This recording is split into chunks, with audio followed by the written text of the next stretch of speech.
Good evening, viewers. I hope that you're fine and jovial as usual. As I welcome you to our today news, my name is ROGY. And first of all, it has officially confirmed that the former IEBC chairperson Wafula Chebukati is dead. This is after several rumors trending up and down alleging that he was sick and admitted for the treatments in Nairobi hospital. This is according to the family, confirming that he's dead.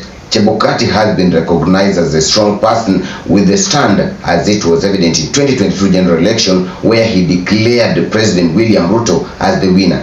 The President William Ruto has confirmed the death, and this is the message from the president. I have received the news of passing of the former IEBC chairperson Wafula Chebukati with a profound sorrow. Chebukati was a principled and diligent leader who served the nation with integrity. His death is a great loss to our country.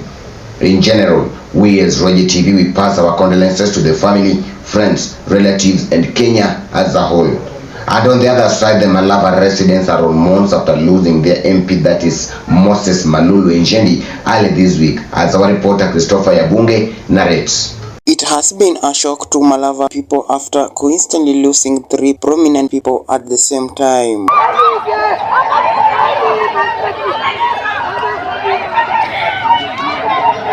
Not only their MP Moses Malulu Njendi, but also brother to MP Samuel Njendi. The latter Moses died on Tuesday in Nairobi hospital while continuing with his treatment. This is a few days after the brother Samuel Njendi died at hospital in Kakamega County.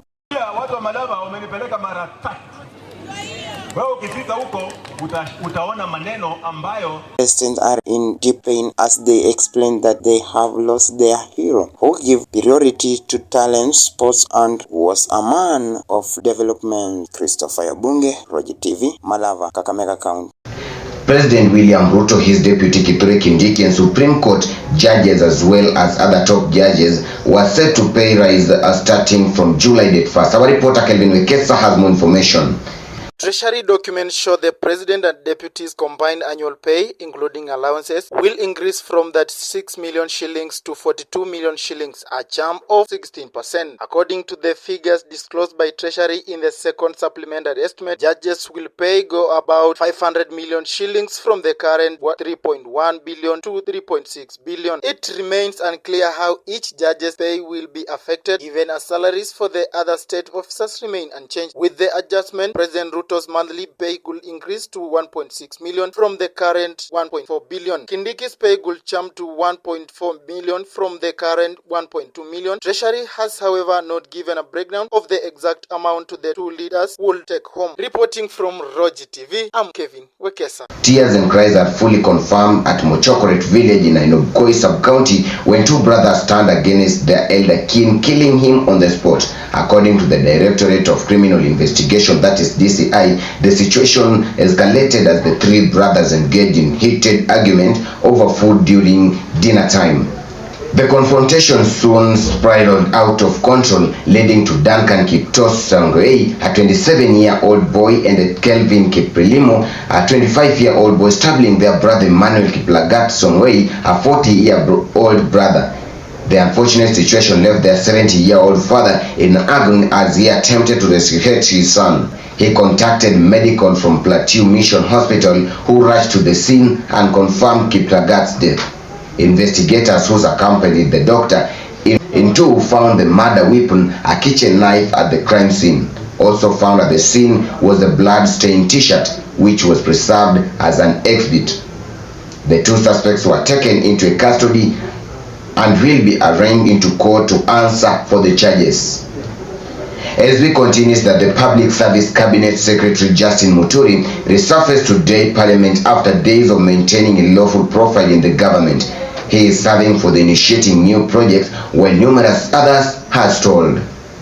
Speaking when he appeared before National Assembly Labour Committee, he said no public servant would lose their jobs during the structuring of state corporation. Our reporter Neva Preska has more information. He has been accused by his counterparts to be an enemy within.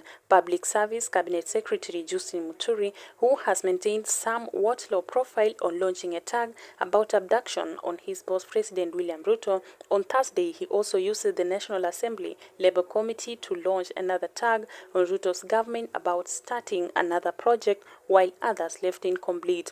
He continues to question the government about allocation of new funds, while other projects still left hanging, as he was advising the government to do projects one at a time. Along with our psyche as a country, because the chairman, I'm saying this because I've traveled around this country, and there's something that I know some stored projects which have been there for more than 30 years. We have a lot of projects that are a terrible eyesore to not just ourselves as Kenyans, but even to visitors. Reporting for ROGY TV, my name is Priska Niva.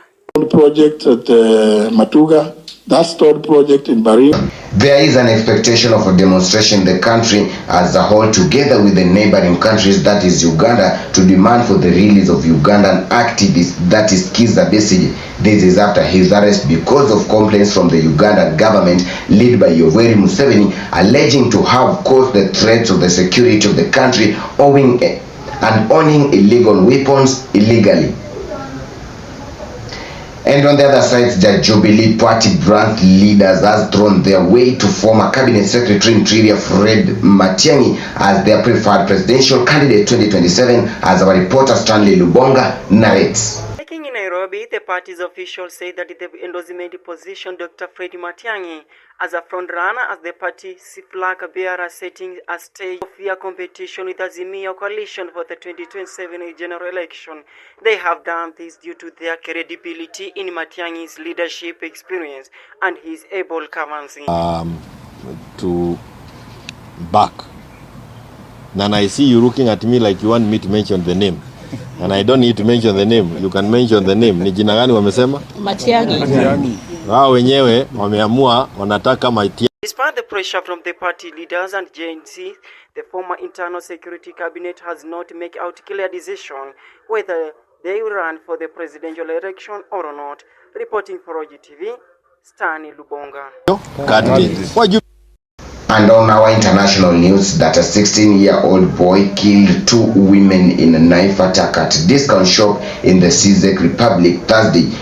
Police said, adding the motive remained unclear. Police arrested the teenager, a Czech national, minutes after the attack of an action branch on the outskirts of Hazek and Relov, around 100 kilometers east of Prague.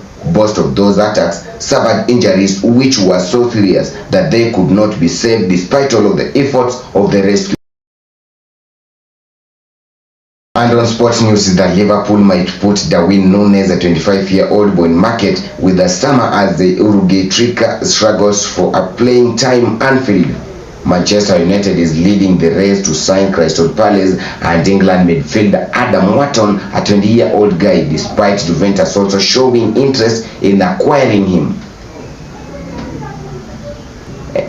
Reaching at that point, let's see each other another time at the same place. My name is Otieno Rogers.